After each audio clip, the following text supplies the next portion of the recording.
এত বড় কঠিন জুলুমের ভেতরে ওই 17 বছরে আল্লাহর ঘর মসজিদে কেউ কোরআনের কথা বাধা দিতে সাহস পায়নি। আপনি সাহস পাচ্ছেন কোত্থেকে? সুতরাং আপনি থামবেন, নয়তো জালেমরা যেমন মুসলমানদের শত্রু হয়ে বিদায় নিয়েছে, আপনিও শেষ পর্যন্ত শুধু মুসলমানদের না আল্লাহর টার্গেটে পড়বেন। কারণ জালেমরা টার্গেট কার? এটাকে আমি বানালাম? বলেন। কোরআনে কারীম জানিয়েছে ইন্নামাস সাবিলু আলাল্লাযিনা ইয়াজলিমুনান নাস ওয়া ইয়াবগুনা ফিল আরদি বিগাইরিল হক উলাইকা লাহুম আযাবুন আলীম। সূরা শুরার 42 নম্বর আয়াতে আছে, আল্লাহ বলেন অবশ্যই আমি আল্লাহ নিজে বাদী হব, মামলা দেব, কেস করব। টের পাচ্ছেন কত ওজনওয়ালা শব্দ এটা? আল্লাহ নিজে মামলা দায়ের করবে, নিজে কেস করবে তাদের বিরুদ্ধে, ইয়াজলিমুনান নাস, যারা মানুষ হয়ে মানুষের উপরে জুলুম করছে। আল্লাহ পাক ইয়াজলিমুনাল মুসলিমুনা দেয়, নিজে যারা মুসলমানদের উপরে জুলুম করেছে তারা আল্লাহর মামলার আসামি না। ইয়াজলিমুনান নাস এটা বহু, ইয়াজলিমুনা এটা মুজারে, বর্তমান, ভবিষ্যৎ, প্রেজেন্ট, ফিউচার। এখন যারা জুলুম করছেন, ভবিষ্যতেও যারা করবেন, আপনি কিন্তু এদেশে হামজার মামলার আসামি না, আপনি সরাসরি আল্লাহর মামলার আসামি। আমি আপনাকে বাঁচাতে এসেছি, এরপরও যদি উল্টা বোঝেন নিজের কপালে নিজে আগুন লাগাবেন। আমার কথার অর্থ বুঝতেছেন নাকি আন্দাজে ঠিক বলেন? আলহামদুলিল্লাহ। সুতরাং আবার আহ্বান জানাচ্ছি, বৈষম্য বিরোধী ছাত্র আন্দোলনের সংস্কার করার জন্য যারা উদ্যোগ নিয়েছিল, যাদের দায়িত্ব আমরা দিয়েছি, আপনারা খুব তাড়াতাড়ি করেন। কারণ এই জালেমরা যতদিন পর্যন্ত এখানে থাকবে ততদিন পর্যন্ত নতুন ইস্যু তৈরি করার চেষ্টা চালাবে। যারা পৃথিবী শান্ত হয়ে যাওয়ার পরও অশান্ত করার জন্য চেষ্টা চালায়, এই মানুষগুলো আয়াতের দ্বিতীয় শব্দে তারাও আল্লাহর মামলার আসামি। ওয়ায়াবগুনা ফিল আরদি বিগাইরিল হক।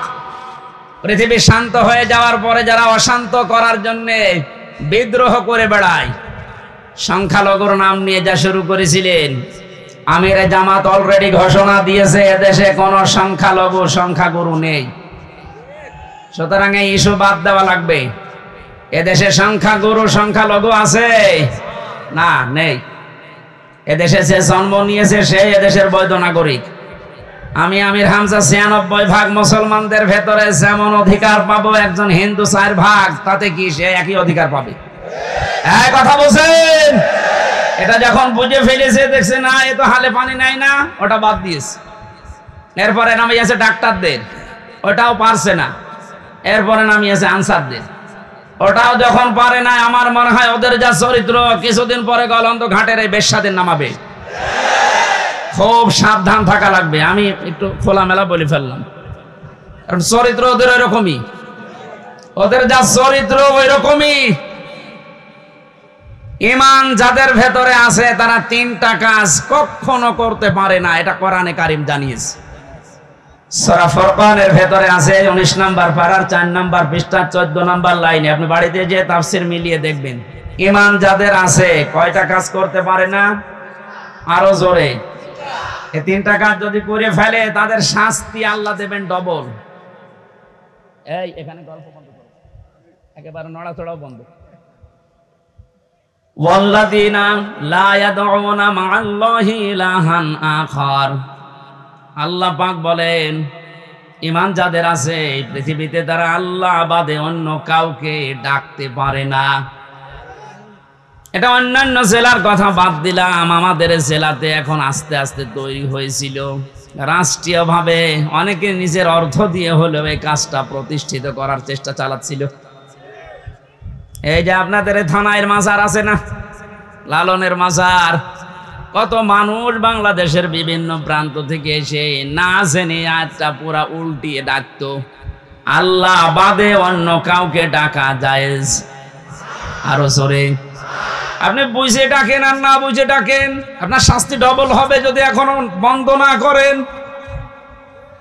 বাংলার বিভিন্ন প্রান্তে গণাটা এখনো পর্যন্ত অনেকে জারি রেখেছে। গত পরশুদিন চট্টগ্রামের নূরে বাংলা আর ওই যে জাঙ্গি হুজুর এমন পিটানি খেয়েছে, ইসলামের নাম নিয়ে শয়তানগুলো আল্লাহর নামটা পুরা পাল্টিয়েছে। ওরা আল্লাহর নামে কিছুক্ষণ জিকির করার পরে পরে ইয়ালি বাবা, শালি বাবা, আগলা বাবা, পাগলা বাবা আন্দাজে জিকির বানাইতো। তাহলে কোরআনের আয়াত অনুযায়ী আল্লাহর পাশাপাশি অন্য কাউকেও যারা ডাকে তাদের শাস্তি হবে ডবল। আরো জোরে কি সুন্দরভাবে মিলিয়েছে দেখেছেন। কোরআনে কারীম জানিয়েছে ওয়ালিল্লাহিল আসমাউল হুসনা ফাদউহু বিহা ওয়াযারুল্লাযীনা ইলহিদুনা ফি আসমাই ইলা আখিরি আয়াত। সূরা আরাফ 9 নম্বর পারার 13 নম্বর পৃষ্ঠার 5 নম্বর লাইনে আছে, এটা 179 নম্বর আয়াত। আল্লাহ পাক বলেন আমি আল্লাহর অনেক সুন্দর সুন্দর নাম আছে, যে নামে পারো আমাকে ডাকো, কিন্তু সাবধান আমার নামের সাথে যারা ইলহাদ করে, আমার নামকে যারা পরিবর্ধন করে দেয়, নামের সাথে উল্টা পাল্টা কিছু জুড়ে ডাকে, তাদের সাথে ডাকবা না। আমি এত গভীরে যেতাম না, শুধু রেকর্ড হচ্ছে কারণে বলছি, সারা দেশে কালকে ছড়াবে। আপনারা সাবধান। ঈমান যাদের আছে তারা যেহেতু 3টি কাজ করতে পারে না, আর তারা যদি করে ফেলে তাদের কিন্তু ডবল শাস্তি হবে।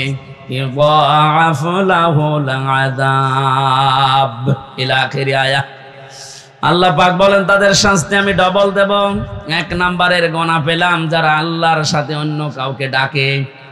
2 নম্বরে ওয়াল্লাযীনা লা ইয়াদউনা মা'আল্লাহি ইলাহান আখারা, আল্লাহর সাথে যারা অন্য কাউকে ডাকছেন এখনই আপনি থেমে যাবেন।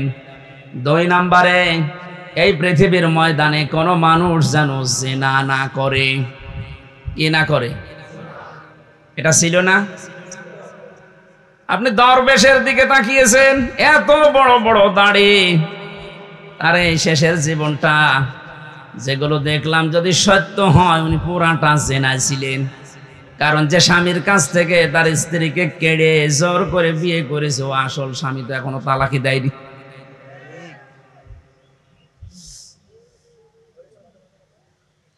আমাদের সাবধান থাকা লাগবে। আমাদের ঈমান যাদের ভেতরে আছে এরকম কোন গুনাহ যেন আমাদের ভেতরে না আসে।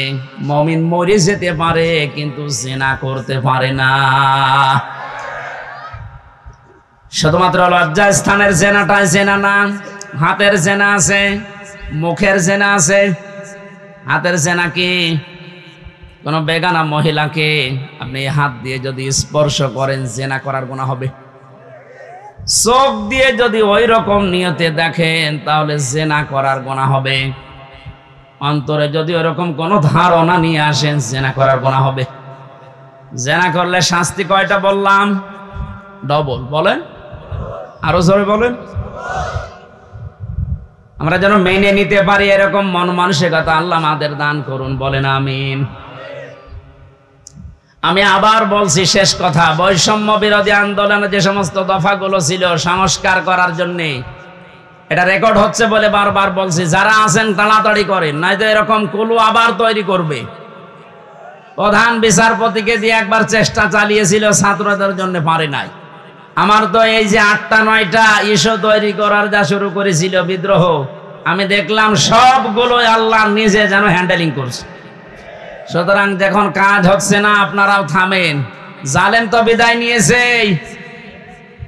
কোরআনে কারিমের অনুষ্ঠানে হাজার হাজার মানুষকে নিয়ে আল্লাহর কাছে বলছে, আল্লাহ কিয়ামতের আগে যেন এদেশের চেয়ারে আর কোনো জালেম না আসে। বলেন, আমির জামাত তো এই দিকে ইঙ্গিত দিয়েছিলেন যে এক জালেমের হাত থেকে মুক্ত হয়ে যেন আমরা অন্য কোনো জালেমের হাতে না পড়ি। অথচ কিছু মানুষ নিজের দিকে এটা নিয়ে উল্টা পাল্টা ফতোয়া দিচ্ছে। আরে ভাই, আপনার নাম বলেছে, তাহলে আপনি নিজে অবশ্যই ঠাকুর ঘরে কে রে, আমি তো বলা খাই। আপনার নাম বলেছে যে আপনি এই চেয়ারে বসলে আপনি জুলুম করবেন, তার মানে আপনি করবেন, এই জন্য আপনার ভয় হচ্ছে। ওনার দূরদর্শিতা সম্পর্কে আপনি জানেন না, তাই উল্টা পাল্টা ধারণা করেন। আমি ওইদিকে আর গেলাম না। সুতরাং আমরা যেন সাবধান থাকি। দরুদ পড়ছি আমাদের নবী মুহাম্মদ রাসূলুল্লাহর উপরে, যাকে আল্লাহ কোরআনে বিশেষভাবে 7টা নাম ধরে ডাক দিয়েছিলেন। তার 1 নম্বরে নাম ছিল ইয়াসিন। নাম কি? এখানে কুমারখালী ফাজিল মাদ্রাসা এবং আশপাশের দাখিল আলিম মাদ্রাসার কত সুপার সহ সুপার মাওলানা বসে আছে। ইয়াসিন এটা আল্লাহর ঘোষণা দেওয়া শব্দ। ইয়া হরফে নেদা, ইয়া মানে হে, সিন মানে সাজ্জেদ, সাজ্জেদ মানে নেতা। তাহলে আল্লাহর ঘোষণা দেওয়া নেতা এই পৃথিবীতে মাত্র একজন। কয়জন?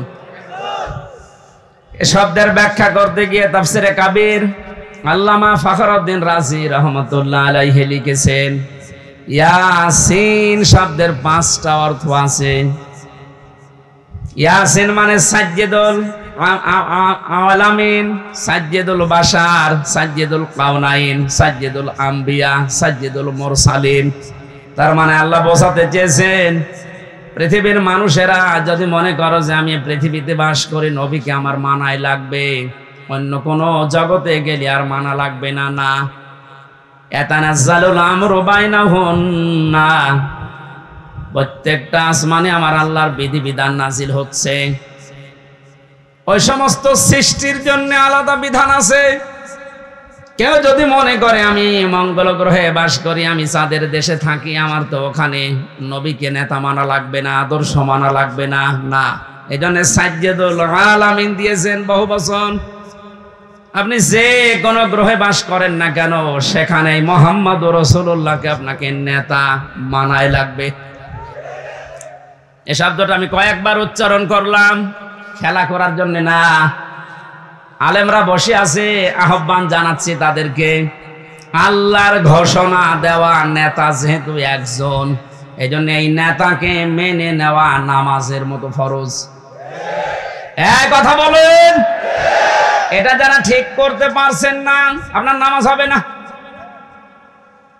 কারণ কিয়ামতে যে বিচারের সিস্টেম গুলো, ধাপ গুলো আমরা দেখেছি, কিয়ামতের সর্বপ্রথম মানুষকে আল্লাহ তার নিজের সামনে যখন দাঁড় করাবেন, 10 জন 20 জন 50 জন না, প্রতিটি মানুষকে আল্লাহ নিজের সামনে দাঁড় করাবে স্রেফ একা একা।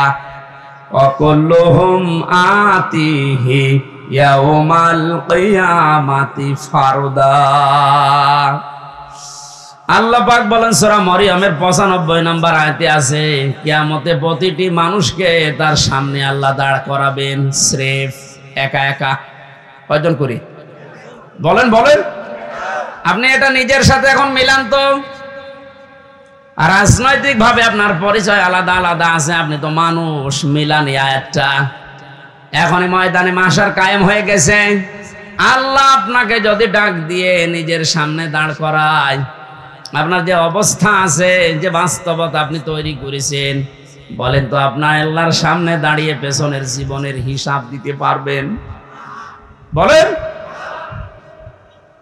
আমি একা একা থাকলে মাঝে মাঝে ভাবি, আল্লাহ তুমি যদি বলো হামজা 2024 সালের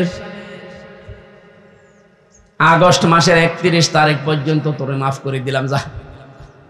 শুধু সেপ্টেম্বরের 1 থেকে 5 তারিখ, এই 5 দিনের হিসাব দিয়ে তুই জান্নাতে চলে যা। আমার যা ইমান আমল, আমার যা বাস্তবতা, আমার তো মনে হয় 5 দিনের হিসাব দেওয়া সঠিকভাবে সম্ভব না। আপনারা পারবেন না? আপনারা পারবেন। কাবা শরীফ যখন তাওয়াফ করে মানুষ, এই যে হাজী সাহেব বসে আছে, কত 6টা চক্করে মানুষ বলে আল্লাহকে, আল্লাহুম্মা ইন্না আলাইয়া হুকুকান ফিমা বাইনি ওয়া বাইনিকা। হে আল্লাহ তুমি আমার মালিক, আমি তোমার গোলাম, দাস, ভৃত্য, সার্ভেন্ট যাই বলেন। এ পরিচয় দিচ্ছে যে তুমি আমার মালিক, আমি তোমার দাস। দাস হিসাবে তুমি আমাকে সব কিছুই তো দিয়ে দিলে। আমাকে নেই থেকে হামজা বানিয়েছ। আমি তো উল্লেখ করার মতো কিছু ছিলাম না, অথচ আজ হামজা হয়ে বসে আছে হাজারো মানুষের সামনে। এখানে অবদান পৃথিবীর কারণে, সব অবদান শুধু তোমার। হ্যাঁ, আমার মা বাবার অবদান আছে কি? তারা শুধু বিছানায় ছিল, এই শেষ। বাকি যা করার নেই থেকে শুরু করে এ পর্যন্ত সব করেছে কে? আরো জোরে।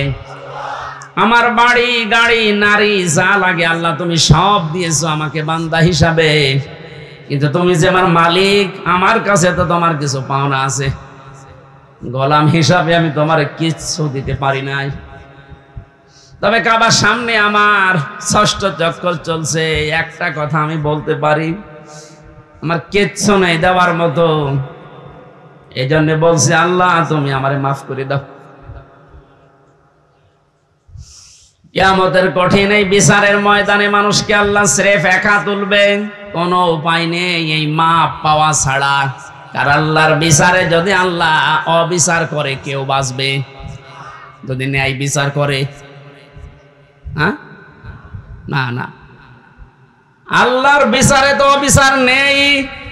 ন্যায় বিচার করলেও কোনো মহারথী ক্ষমা পাবে না, কারণ আল্লাহ ন্যায় বিচার করে যদি বলে শুধু এক গ্লাস পানির হিসাব দিয়ে যা, তুমি পারবেন না। আল্লাহর বিচার থেকে বাঁচার জন্য একটা পদ্ধতি আছে, যে আল্লাহ তুমি মাফ করে দাও। আল্লাহ যেন শেষ পর্যন্তটা আমাদের জন্য কবুল করেন, বলেন আমিন। এবার আসেন যে কথাটা বোঝার জন্য পর্যন্ত এসেছিলাম, কিয়ামতের বিচারের দ্বিতীয় ধাপে আল্লাহ এবার আর একা ডাকবেন না। ইয়াউমা নাদউ কুল্লা উনাসিন বিইমামিহিম। সূরা বানী ইসরাঈল 15 নম্বর পারার 8 নম্বর পৃষ্ঠা 3 নম্বর লাইনের 72 নম্বর আয়াতের প্রথম অংশে আছে। এটা ফি জিলালিল কোরআনের তাফসিরে আছে, বিস্তারিত আছে, আমি শুধু সামারাইজ করে বলছি।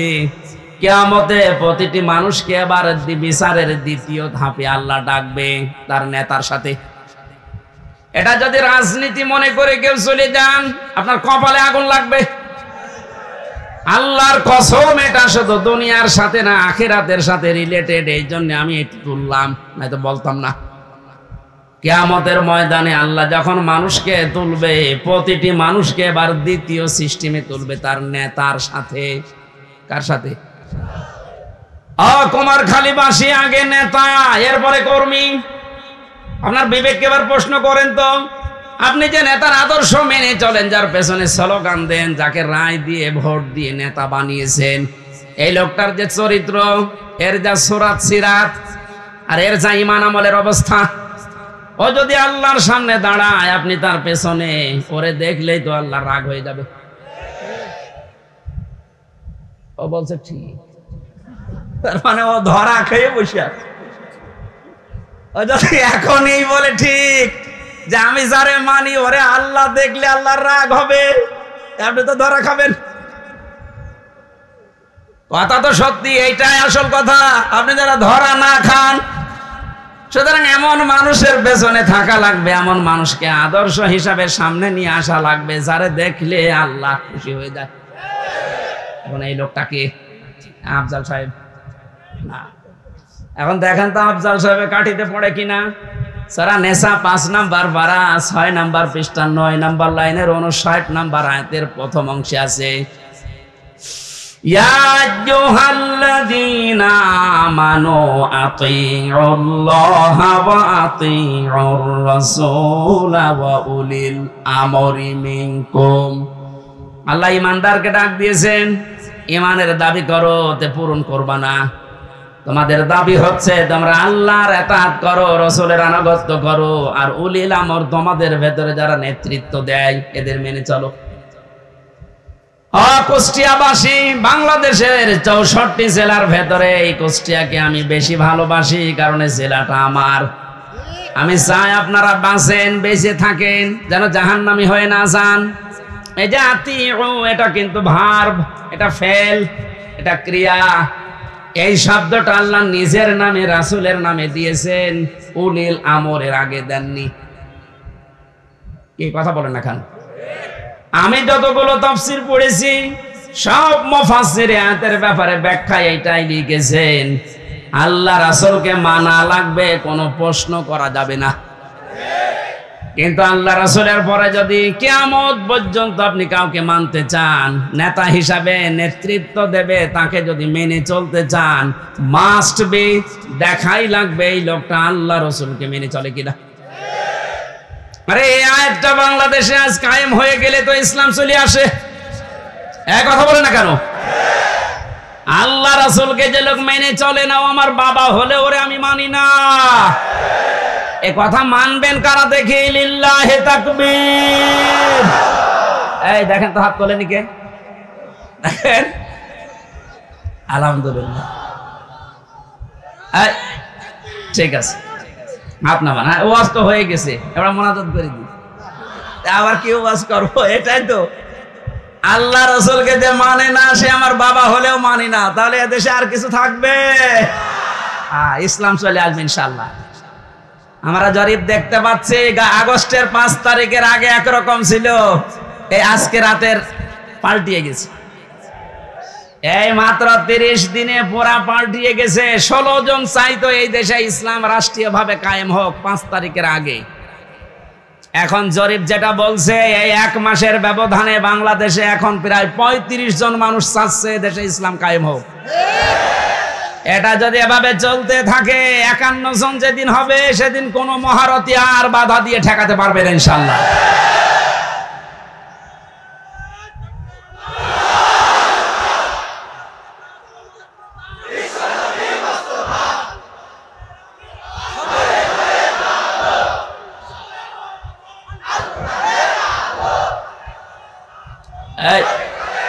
একটু কথা বলতে দেন।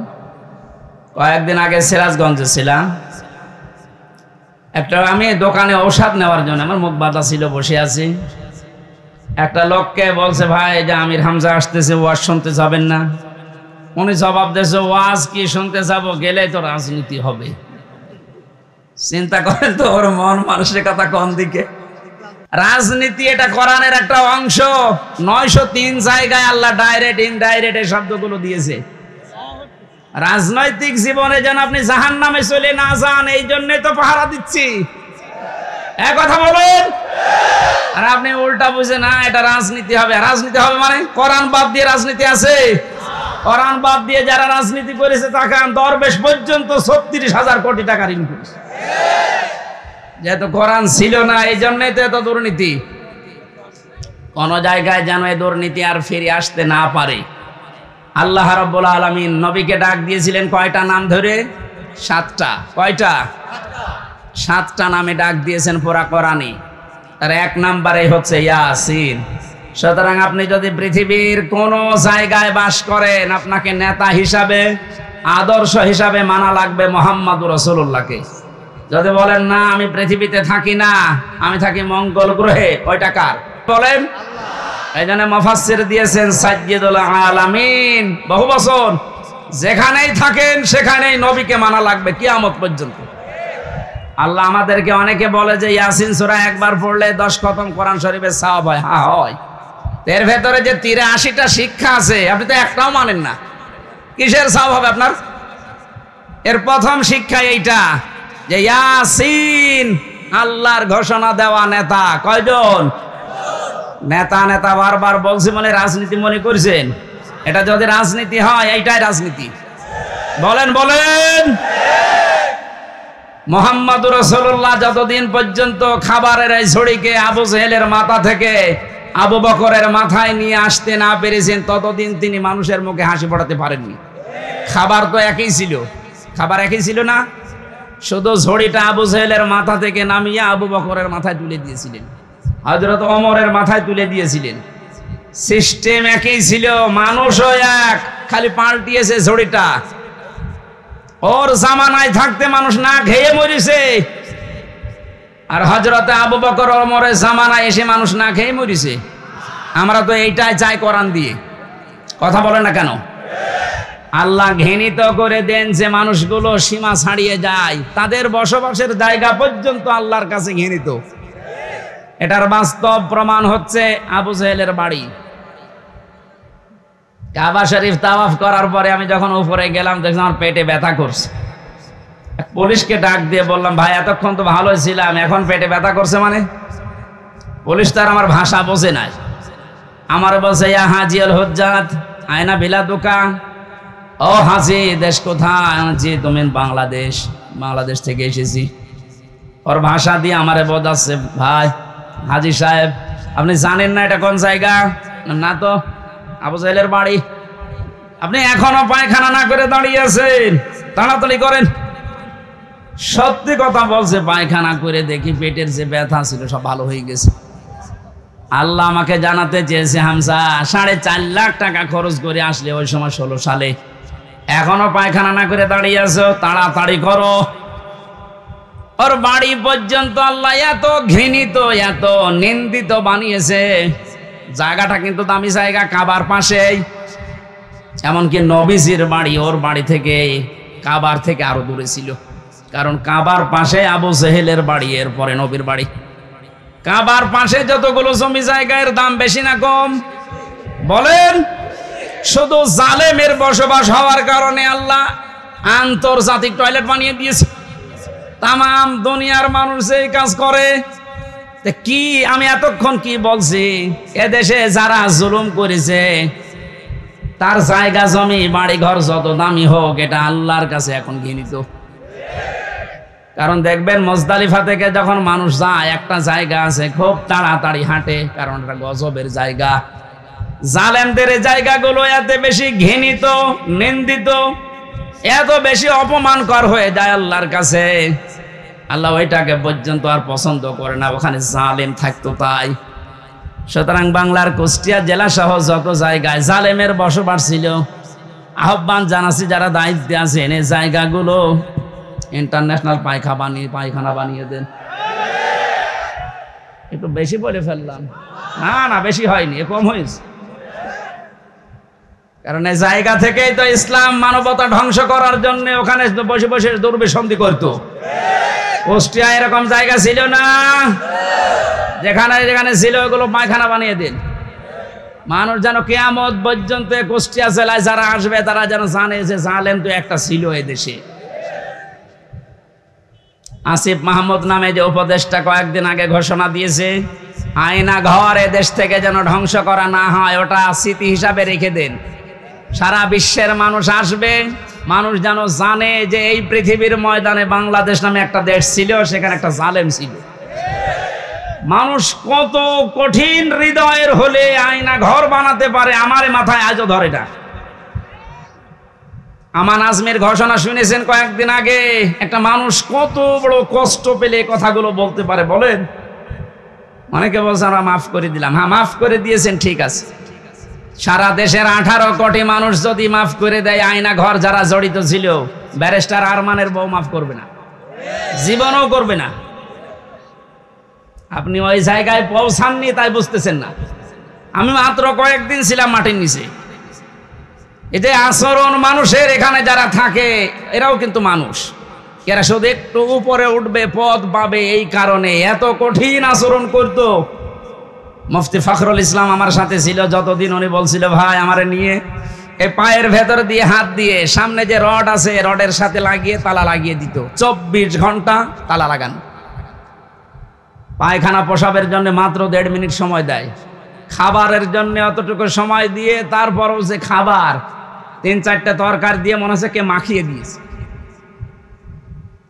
জেলে আমার সাথে পাশাপাশি যখন বেড ছিল, আমারে বলতো হামজা, আমার মাঝে মাঝে মনে হতো আল্লাহ ওরা আমাকে যদি মেরে ফেলো, কিন্তু এটা যদি একটু শুইতে দিত। এই যে শুয়ে থাকা, এটা যে কত বড় নিয়ামত আমি ওই 3 মাসে বুঝেছিলাম। একটা দিনও আমাকে কাজ হইতে দেয়নি, 24 ঘন্টা ঘুমালে তাড়াতাড়ি আবার ডেকে দেয়। আমার 11 ঘন্টা টাঙিয়ে রেখেছিল, হাতের ভেতরে হ্যান্ডকাপ দিয়ে, তাও পেছনে, পায়ের ভেতরে ডান্ডা বেড়ি লাগিয়ে, কালো কাপড় দিয়ে চোখ বেঁধে, মাজার ভেতরে দড়ি লাগিয়ে টাঙিয়ে রেখেছে 11 ঘন্টা। অথচ বিষয় আমি কিচ্ছু জানি না। একটু যদি পা মাটিতে ঠেকে যায়, উপর থেকে 4তলা 5তলা থেকে ক্যামেরা দেওয়া আছে, গরম দেয়, একবারে ঘুম ভেঙে যায়। এই দুপুর 2টায় নিয়ে গেছে, একবারে রাত 11টায় নিয়ে এসেছে। বলেন তো একটা মানুষ এভাবে টিকে থাকতে পারে? আমার নামাজ পড়তে দেয়নি, জোহর আসর মাগরিব এশা সব নামাজ আমি ইশারায় পড়েছিলাম। ও কখন সময় হচ্ছে কখন সময় হয় না আমি তো কিছু জানি না, কারণ মাটির নিচে। কঠিন পরিস্থিতি তৈরি করে এখনো অনেকে বলছে হ্যাঁ কি করেছে যে ওর পালিয়ে যাওয়া লাগলো। কি করেছে মানে আপনি টের পাচ্ছেন কি করেছে? চলেন আপনারা 10 দিন একটু রাখি, কি করেছে আপনাকে দেখাবো।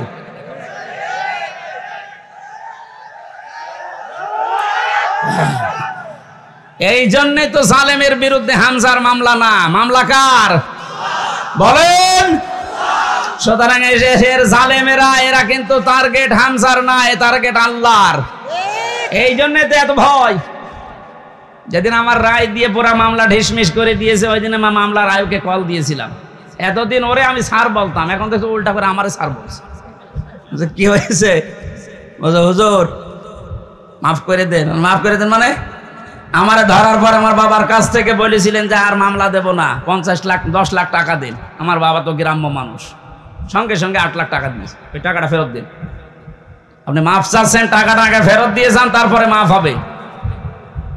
এই কাউন্টার টেররিজমের যে কয়টা দায়িত্বশীল ছিল, এগুলো মানুষের মধ্যে পড়ে না, এগুলো জানোয়ারের চাইতেও খারাপ। আমি নাম ধরেই বলছি, এই মনিরুল, এই আসাদুজ্জামান, ডিসি মান্নান, হারন তো 3 ইঞ্চি,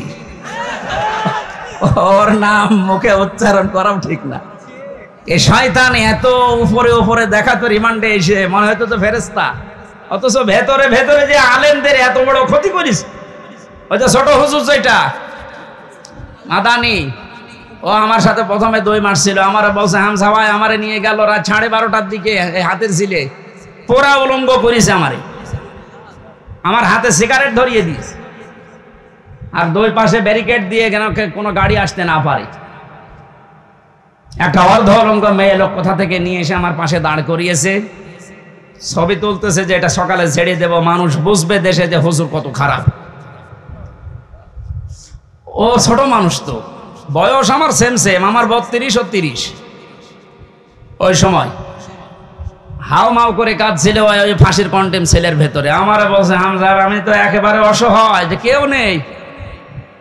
বললাম এক এসআইকে ডেকে, ভাই আপনারা তা করছেন এটাকে হারুন স্যার জানে? জানে না মানে উনি তো করছে। মজলুম অবস্থার দোয়া কবুল হয় আমার বিশ্বাস আছে। মন থেকে বড় দোয়া করলাম, আমার যা যা ওরা দেখেছে, আল্লাহ আমার সাথে যারা জড়িত এদেরকে তুমি ওইভাবে অপমান করি। আল্লাহ করায়নি। হারুনের রাস্তায় বের হওয়ার আর সম্ভাবনা আছে? ওর নাম এখন মানুষ হারুন ভুলে গেছে, ওর নাম এখন 3 ইঞ্চি। মহিলারা পর্যন্ত জিকির করছে 3 ইঞ্চি 3 ইঞ্চি।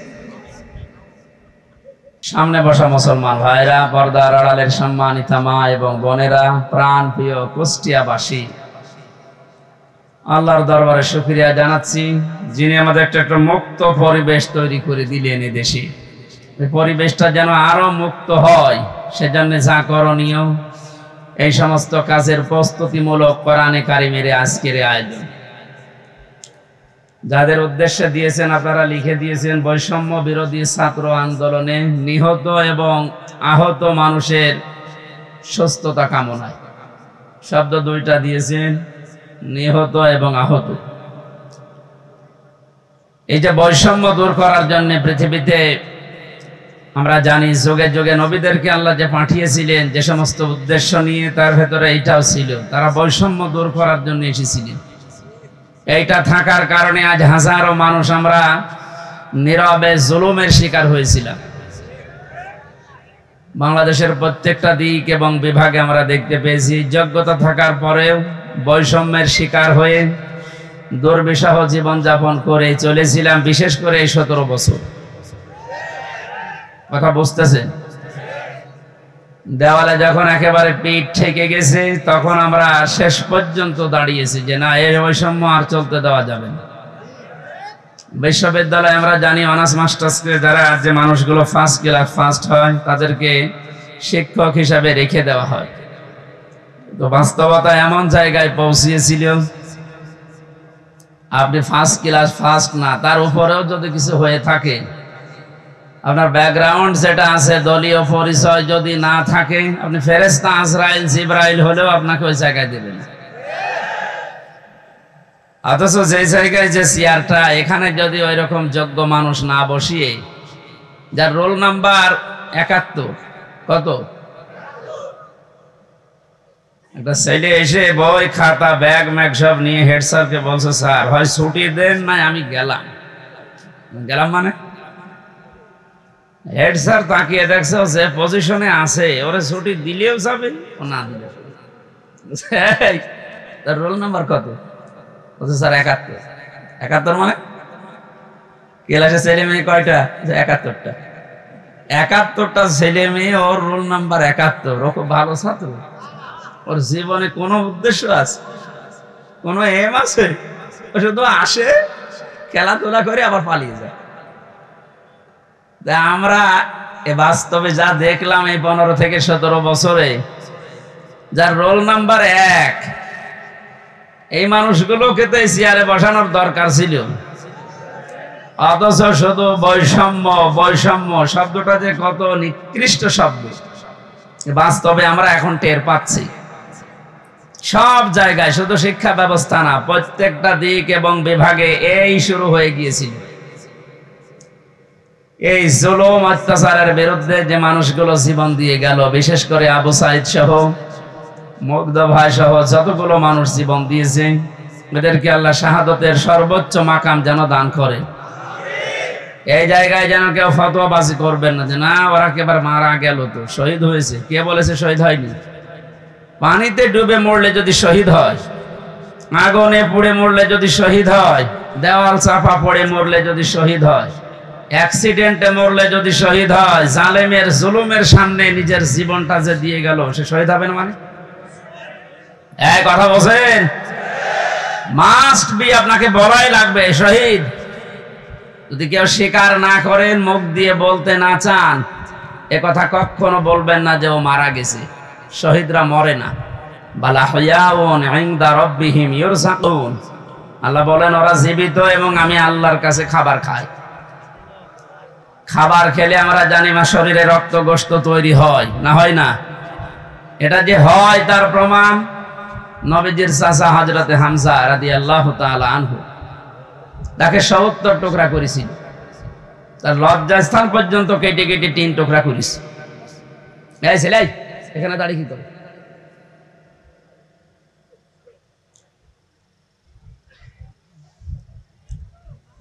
কুষ্টিয়াবাসী হযরতে হামজার এই টুকরা টুকরা অংশগুলো যখন নিয়ে এসে এক জায়গায় করেছিলেন, নবীজি দেখলেন কয়েক টুকরা পাওয়া যাচ্ছে না, যতটুকু পাওয়া যায় লাশটা সাজিয়ে রেখে দিয়েছিল সামনে। নিজের চাদরটা খুলে মাথা থেকে হাঁটু পর্যন্ত ঢাকা ছিল, বাকিটা আর ঢাকা যায় না। পাহাড়ের লতা পাতা দিয়ে নবীজি নিজে নিচের অংশটুকু ঢেকে দিলেন, কবরে দিলেন, ডাক দিয়ে বললেন মাবুদ, হে আমার চাচা হামজা, জন্মের আগে আমার বাবাকে আমি হারিয়েছি, জন্মের কিছুদিন পরে আমার মা চলে গেছে, দাদার আন্ডারে ছিলাম, তিনিও চলে গেলেন। এ পৃথিবীতে সবচাইতে বেশি কষ্ট যারা আমার জন্য সহ্য করেছিলেন, তার ভেতরে এই লোকটা একজন। তুমি আমাকে নবী বানিয়েছো, রাসূল বানিয়েছো, আমি সাক্ষী দিচ্ছি চাচার উপরে আমি এখনো পর্যন্ত রাজি আছি। তোমাকে আমি আহ্বান জানাই মাবুদ, তুমি আমার চাচার উপরে রাজি হয়ে যাও। কথাটা শুনতে যত ছোট মনে হচ্ছে, এ ব্যাপকতা কিন্তু অনেক বেশি। বিশ্ব নবী নিজে দাঁড়িয়ে বলছে আল্লাহ এ চাচার উপরে আমি রাজি আছি, এখনো পর্যন্ত খুশি আছি, আল্লাহ তুমি নিজেও রাজি হয়ে যাও। আল্লাহ খুশি না হয়ে পারবে? নবীজি তো কোনোদিন কথা বলা লাগেনি, শুধু মনের ভেতরে কামনা আসলেই কবুল হয়ে গেছে। অথচ আজকে নিজে তিনি দোয়া করছেন। কবর দেওয়ার 30 বছর পর একবার তার কবর ভেঙে গিয়েছিল মদিনায় ব্যাপক ঢলের কারণে।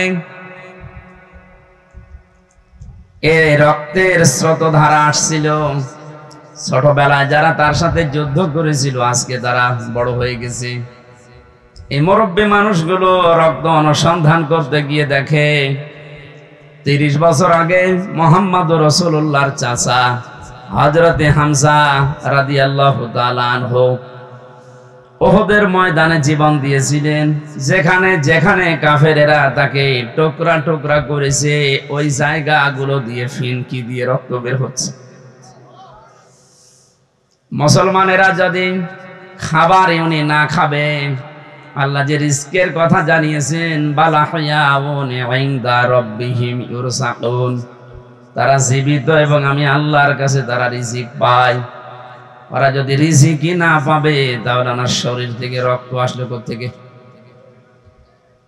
আমি 4 দিন আগে ছিলাম গাইবান্ধার গোবিন্দগঞ্জে। ওখানে সাব্বির নামে ইসলামী ছাত্র শিবিরের এক ভাই 1 মাস আগে শহীদ হয়েছিল। আজকে 5 তারিখ। গত মাসের 5 তারিখে শাহাদত বরণ করার পর প্রায় 26 দিন পরে কবরটা ভেঙে গিয়েছিল।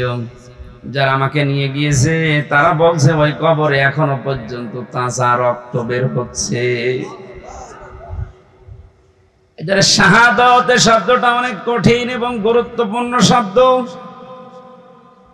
শাহাদত যারা বরণ করেছে এ মানুষগুলোকে মরে গেছে কখনো বলবেন না, এই জন্য তো শহীদ শব্দ লিখেছে।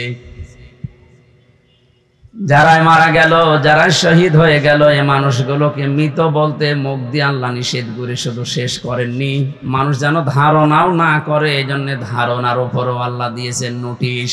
ওয়ালা তাহসাবান্নাল্লাযীনা কুতিলু ফি সাবিলিল্লাহি আমওয়াতা ইলা আখির আয়াত। সূরা আলে ইমরানের 169 নম্বর আয়াতের প্রথম অংশে আল্লাহ জানিয়েছেন কোনদিন ধারণাও করবা না যে যারা শহীদ হয়েছে ওরা মারা গেছে। সুতরাং বৈষম্য দূর করার জন্য যারা জীবন দিয়ে গেল প্রায় 1000-এর উপরে ছাত্র ছাত্রী, সবগুলো যেন আল্লাহ শহীদ হিসাবে গ্রহণ করেন, বলেন আমিন। এই শাহাদত বরণ করানোর জন্য যারা ব্যস্ত ছিলেন এই মানুষগুলো প্রত্যেকেই জালেম এবং যারা এর সহযোগী। নবীজি তিরমিজি শরীফের হাদিসে জানিয়েছেন যারা জালেম এবং জেনে শুনে জালেমের সহযোগিতা করে, সাহায্য করে, সাপোর্ট দেয়, ও সঙ্গে সঙ্গে নবীর উম্মত থেকে বের হয়ে যায়। আপনি কি বুঝলেন কি বললাম? এরপরও আমরা দেখতে পাচ্ছি জেনে হোক না জেনে হোক অনেকে অনুমাদনায়, উদ্দীপনায়, বিভিন্ন কায়দায় আজ জালেমদের এখনো পর্যন্ত সাপোর্ট করে যাচ্ছে, তাদের সাফাই গাচ্ছে। আপনি কিন্তু নবীর উম্মত আর দাবি করতে পারবেন না যে নবীর উম্মত থেকেই খারিজ হয়ে যাবেন। এই জন্য যারা জালেম এদেরকে এখনো পর্যন্ত সাহস দেওয়ার জন্য যারা বিভিন্ন পথ অবলম্বন করছে। কয়েকদিন আগে দেখতে পেলাম ভিডিওতে একজন বলছে, আপা আপনি ঘাবড়াবেন না, আপনি ঘাবড়ালে আমরা নরম হয়ে যাই। কত বড় শয়তান! ওর চেহারার দিকে তাকিয়ে দেখলাম যে শয়তান তো আমি দেখিনি, যদি দেখতাম মনে হয় ওইরকম। সুতরাং বৈষম্য দূর করার জন্য যখন আন্দোলন হয়েছিল, সফল যখন হয়েছি, এদেশে কোনো বৈষম্য থাকবে না ইনশাআল্লাহ। সংস্কার যখন আরম্ভ হয়েছে, রাষ্ট্র সংস্কারের জন্য আন্দোলন ছিল না? এই কথা বলে না কেন? সংস্কার যখন আরম্ভ হয়ে গেছে অলরেডি, কোনো জায়গা যেন বাদ না থাকে।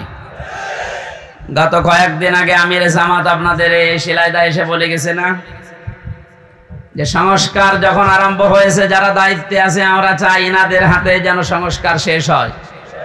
সুতরাং যারা আছেন বেশি দেরি করার দরকার নেই, খুব তাড়াতাড়ি যারা জালেম ছিল এবং জালেমের সহযোগী ছিল একটাও যেন পদে না থাকে। আজকে হলে আর কালকে যাওয়ার দরকার নেই, কারণ এই 1734 জন মানুষ যারা সবচাইতে বেশি জুলুম করেছে এই দেশে চেয়ারে বসে, এই মানুষগুলো আল্লাহর কাছে সব আল্লাহর মামলার আসামি।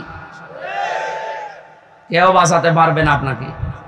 আমি 3 বছর জেলে ছিলাম, আমার মামলার বাদী ছিল, আয়ও ছিল একজন, বাদী ছিল আরেকজন।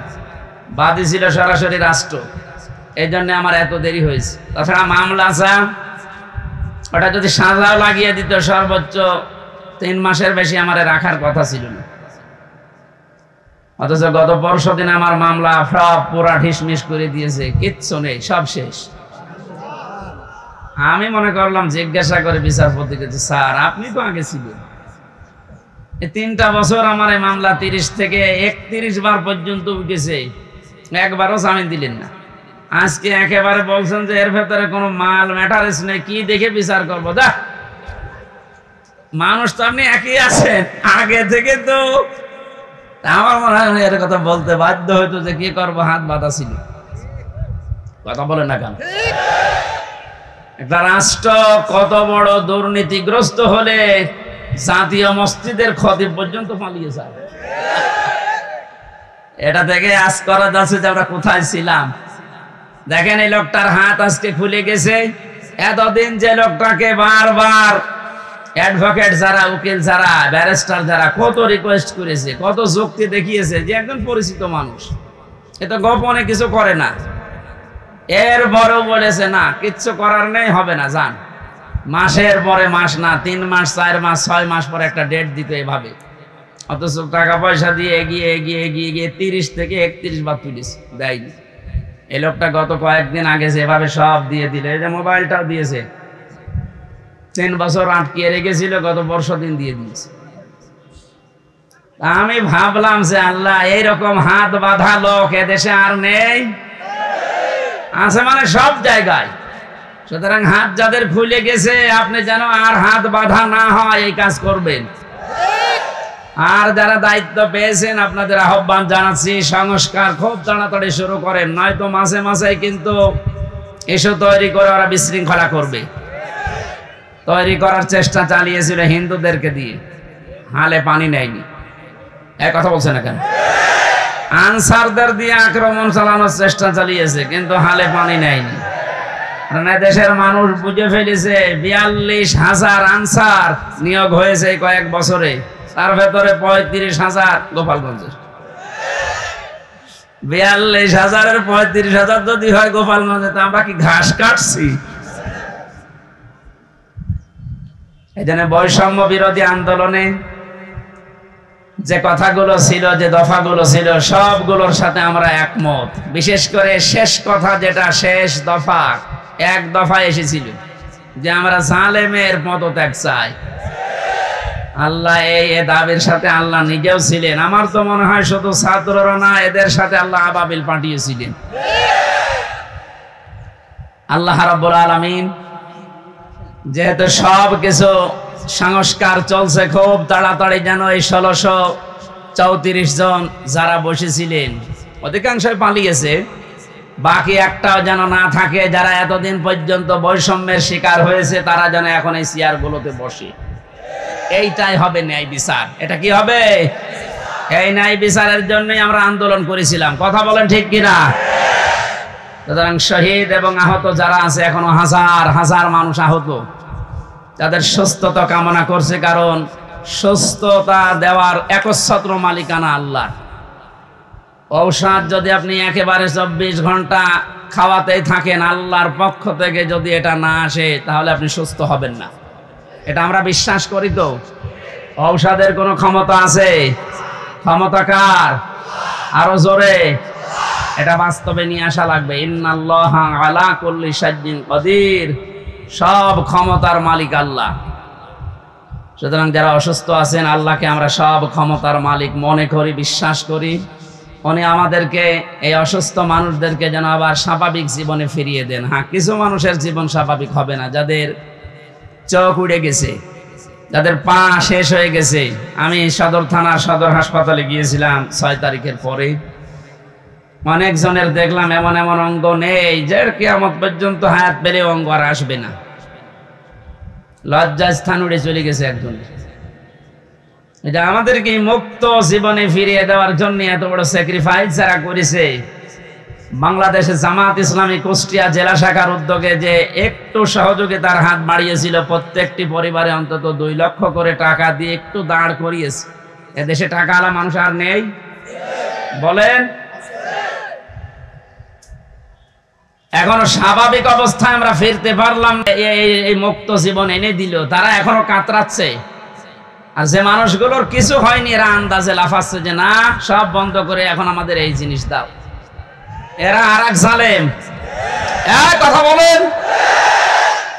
আমান আযলামু মিম্মান মানাআ মাসাজিদাল্লাহি আইয়ুযকারা ফিহা ইসমুহু ওয়া সাআ ফি খারাবিহা ইলা আখির আয়াত, সূরা বাকারা। না, কে বিভিন্ন জায়গায় কাদা আছে, থাকে এভাবে শোনা যাচ্ছে না? এভাবে শোনেন ভাই, একটু পরে আজান দেবে, এইভাবে শোনেন। আমি গতানুগতিক কথা বলি না, আমি যা বলি ওখান থেকে শিক্ষা নিয়ে আসি। ভালো করে খেয়াল করেন তো, এই যে 2700 মানুষের জীবনের বিনিময়ে তাদের আহত হওয়ার পরিবর্তে আমরা এই মুক্তভাবে এই ময়দানে এখন কথা বলছি। বাংলাদেশ জামাত ইসলামী কুষ্টিয়া জেলা শাখার উদ্যোগে কয়েকদিন আগে এই যে কুষ্টিয়া শহরের এতিমখানায় 500 আলেমকে দাওয়াত দিয়েছিল, সব ঘরনার, সবাই এসেছিল কম বেশি। 2.5-3 ঘন্টা একাধারে আলোচনা হয়েছে আলেমদের। কোনো বাধা নেই, কোনো পাহারাদার নেই, কোনো সিকিউরিটি লাগে নাই। অথচ আগস্টের 5 তারিখের আগে এরকম 500 না 5 জন এক জায়গায় হলে কত রকমের মামলা হয়ে যেত। আপনি টের পাচ্ছেন কোথা থেকে আল্লাহ কোথায় এনে দিয়েছে? এই বাস্তবতা যাদের জন্য, তাদের খোঁজ খবর নিতে যাও না। এদের জন্য এখন মসজিদে দোয়া হয়, কোরআনে কারিমের দার্স হয়, সেগুলো এখন অনেকে উল্টাপাল্টা ফতোয়া দিয়ে বন্ধ করার চেষ্টা করছে। আমাদের জেলায় না শুরু হলেও আশপাশ জেলায় অনেককে বলছে ওমান আযলামু মিম্মান মানাআ মাসাজিদাল্লাহ। আল্লাহ বলেন বড় জালেম দেখতে চাও? আমরা তো অধিকাংশ মানুষ মনে করি আয়না ঘর যারা তৈরি করেছিল ওরা বড় জালেম। হ্যাঁ, মাস্ট বি ওরা বড় জালেম। ওদের চাইতে আল্লাহর কাছে বড় জালেম ওইটা, যে লোকটা আল্লাহর ঘর মসজিদে তার নাম, তার জিকির, তার আলোচনা করতে বাধা দেয়। এগুলো এখন নতুন ভাবে অনেকে তৈরি করার চেষ্টা করছেন। আপনি থামেন। ওকে আল্লাহ কিন্তু বড় জালেম বলে নাই, আপনাকে বড় জালেম বলে ইঙ্গিত দিয়েছে। কোরআনে কারিমের সূরা বাকারা 1 নাম্বার পারা 18 নাম্বার পৃষ্ঠা 17 নাম্বার পৃষ্ঠা 3 নাম্বার লাইনে আছে যে আল্লাহর দৃষ্টিতে বড় জালেম ওই লোকটা যে আল্লাহর ঘর মসজিদে আল্লাহর কোরআনের কথা, আল্লাহর নামের কথা, জিকিরের কথা বলতে দেয় না। এটা যাতে রেকর্ড হচ্ছে, কালকে সারা দেশে যাবে। সবাইকে আমি আহ্বান জানাচ্ছি, আপনারা থামবেন। এত বড় কঠিন জুলুমের ভেতরে ওই 17 বছরে আল্লাহর ঘর মসজিদে কেউ কোরআনের কথা বাধা দিতে সাহস পায়নি। আপনি সাহস পাচ্ছেন কোত্থেকে? সুতরাং আপনি থামবেন। তো জালেমরা যেমন মুসলমানদের শত্রু হয়ে বিদায় নিয়েছে, আপনিও শেষ পর্যন্ত শুধু মুসলমানদের না আল্লাহর টার্গেটে পড়বেন। কারণ জালেমরা টার্গেট কার? এটাকে আমি বানালাম? বলেন। কোরআনে কারীম জানিয়েছে ইন্নামাস সাবিলু আলাল্লাযিনা ইয়াজলিমুনান নাস ওয়া ইয়াবগুনা ফিল আরদি বিগাইরিল হক উলাইকা লাহুম আযাবুন আলীম। সূরা শুরার 42 নাম্বার আয়াতে আছে, আল্লাহ বলেন অবশ্যই আমি আল্লাহ নিজে বাদী হব, মামলা দেব, কেস করব। টের পাচ্ছেন কত ওজনওয়ালা শব্দ এটা? আল্লাহ নিজে মামলা দায়ের করবে, নিজে কেস করবে তাদের বিরুদ্ধে। ইয়াজলিমুনান নাস, যারা মানুষ হয়ে মানুষের উপরে জুলুম করছে। আল্লাহ পাক ইয়াজলিমুনাল মুসলিমুনা দেয়নি যে যারা মুসলমানদের উপরে জুলুম করেছে তারা আল্লাহর মামলার আসামি না। ইয়াজলিমুনান নাস এটা বহু, ইয়াজলিমুনা এটা মুজারে, বর্তমান, ভবিষ্যৎ, প্রেজেন্ট, ফিউচার। এখন যারা জুলুম করছেন, ভবিষ্যতেও যারা করবেন, আপনি কিন্তু এদেশে হামজার মামলার আসামি না, আপনি সরাসরি আল্লাহর মামলার আসামি। আমি আপনাকে বাঁচাতে এসেছি, এরপরও যদি উল্টা বোঝেন নিজের কপালে নিজে আগুন লাগাবেন। আমার কথার অর্থ বুঝতেছেন নাকি আন্দাজে ঠিক বলেন? আলহামদুলিল্লাহ।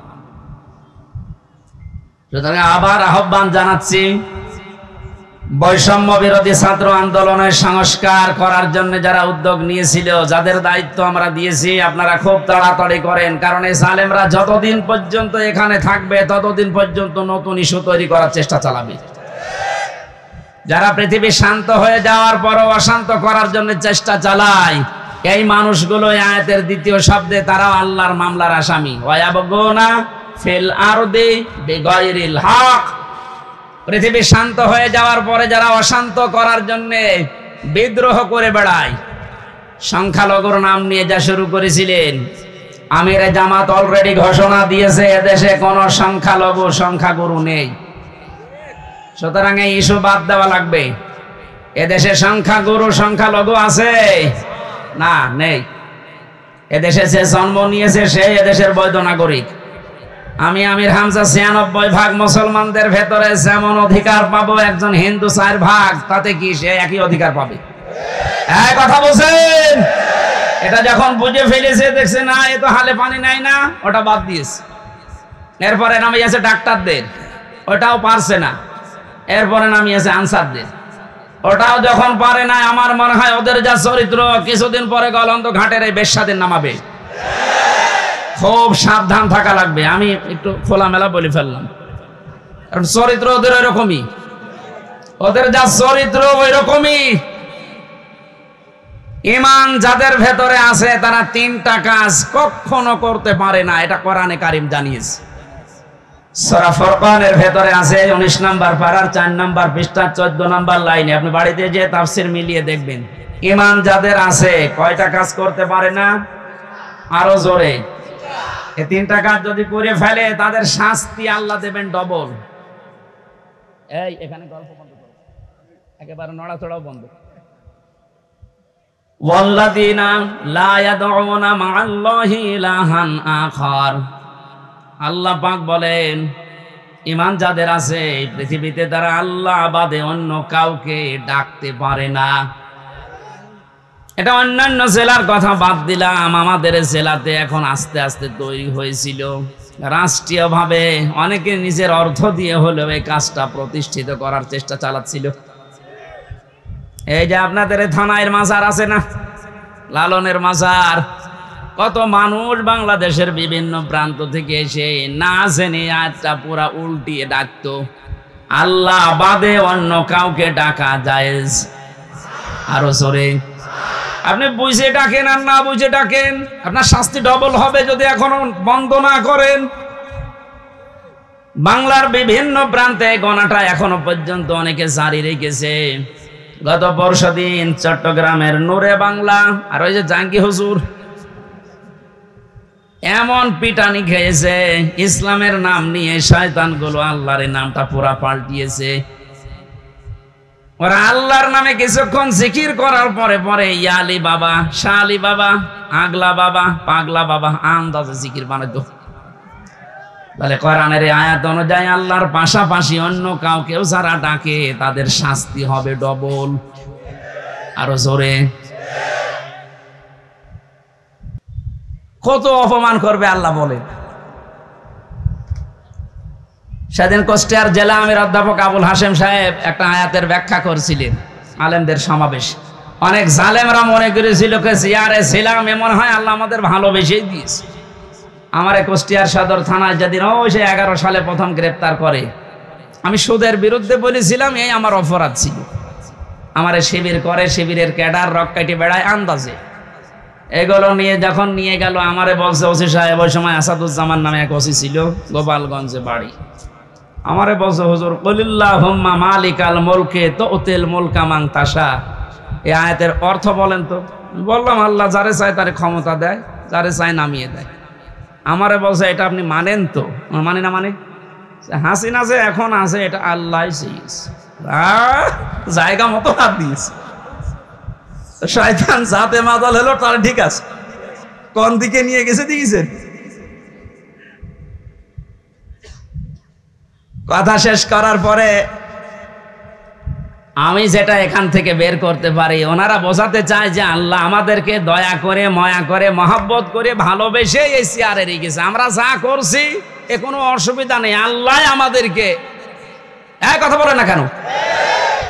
সূরা আলে ইমরান ৪ নম্বর পারার ১২ নম্বর পৃষ্ঠার ৭ নম্বর লাইনের ১৭৮ নম্বর আয়াতে আছে, ওয়ালা ইয়াহসাবান্নাল্লাযীনা কাফারু আন্নামা নুমলি লাহুম খায়রুল লিআনফুসিহিম ইন্নামা নুমলি লাহুম লিয়াজদাদু ইসমা ওয়ালাহুম আযাবুম মুহিন। ঠিক আছে।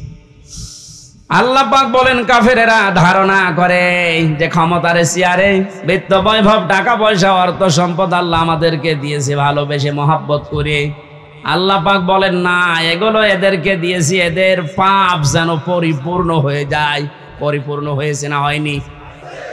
হয়েছে বলে আল্লাহ আয়াতের শেষে দিয়েছেন লাহুম আযাবুম মুহিন, তাদের জন্য আমি অপমানজনক শাস্তির ব্যবস্থা করে রেখেছি। এদেশে আলেমদের বিরুদ্ধে যারা সোচ্চার ছিল সবচাইতে বেশি এই কালামানিক, এত বড় অপমান আল্লাহ করেছে, ওর বিসি পর্যন্ত আউট করে দিয়েছে। সেদিন একটা অংশ থেকে যেন ডাবিং করে বলছে ওরা আমার বিসিতে মারলো কেন? আর কি অপমান হবেন আপনি? ও এখন যে অবস্থায় আছে আমার মনে হয় ওর মরে যাওয়া ভালো। কথা বলেন। এই জন্য আহ্বান জানাবো, যাদের নেতা ঠিক নেই, আদর্শ ঠিক নেই, আপনি ফিরে আসেন। আপনি কিন্তু জাহান্নামে যাচ্ছেন। আপনি যাই ভুল বোঝেন আর মনে করেন। আল্লাহ আপনাকে হেদায়েত দান করুন, আমিন। সূরা তাওবার 119 নম্বর আয়াতটা আমরা পড়েছিলাম। কোন সূরা? এর নামকরণ, শানে নজুল, ঐতিহাসিক প্রেক্ষাপট এবং বাস্তব 9টা শিক্ষা আছে আয়াতের।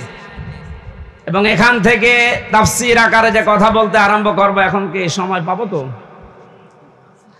আজকে মাহফিল আছে ত্রিমোহনীর পাশে, ত্রিমোহনী কুষ্টিয়া ত্রিমোহনীর পাশে। রাত্রে এসার পরে আমি উঠবো, আমার মনে হয় তাফসীর আকারে ওখানে কথা বলবো। আজকে আমাদের আব্দুল গফুর সাহেব আছে প্রধান অতিথি, ওখানে আপনারা দাওয়াত দিয়ে গেলাম, যাবেন। খুব সংক্ষেপে করছি। ইয়া আইয়ুহাল্লাযীনা আমানু, আল্লাহ ঈমানদারকে ডাক দিয়েছেন। আমরা ঈমানদার না বেঈমান? আমাদেরকে আল্লাহ ডাক দিয়েছেন ইত্তাকুল্লাহ, আমাকে ভয় করো। আল্লাহকে ভয় করলে 9টা ফল পাওয়া যায় দুনিয়ায়, আখিরাতে পাওয়া যায় 27টা। এই বিষয়ের উপর আজকে আমরা ওখানে কথা বলছি। আকুনু মা'আস সাদিকিন, তোমরা সত্যবাদীদের সঙ্গে থাকো কাজে এবং কর্মে। আল্লাহ রাব্বুল আলামিন বাস্তবে আয়াতটা আমি খুব ব্যাখ্যা করার জন্য সময় না পাওয়ার কারণে দুঃখিত। আগামীতে যেহেতু আজকেই এশার পরে ওখানে যাবেন, কোন মা'আস সাদিকিনের উপরে কথা বলবে ইনশাআল্লাহ। আল্লাহুম্মা আমিন। খ্যাতনামা ইসলামিক স্কলারদের বক্তব্য শুনতে আমাদের সঙ্গেই থাকুন। নিয়মিত আপডেট পেতে সাবস্ক্রাইব করে বেল বাটনে প্রেস করুন। Rosni 24. Enjoy the Holy Quran.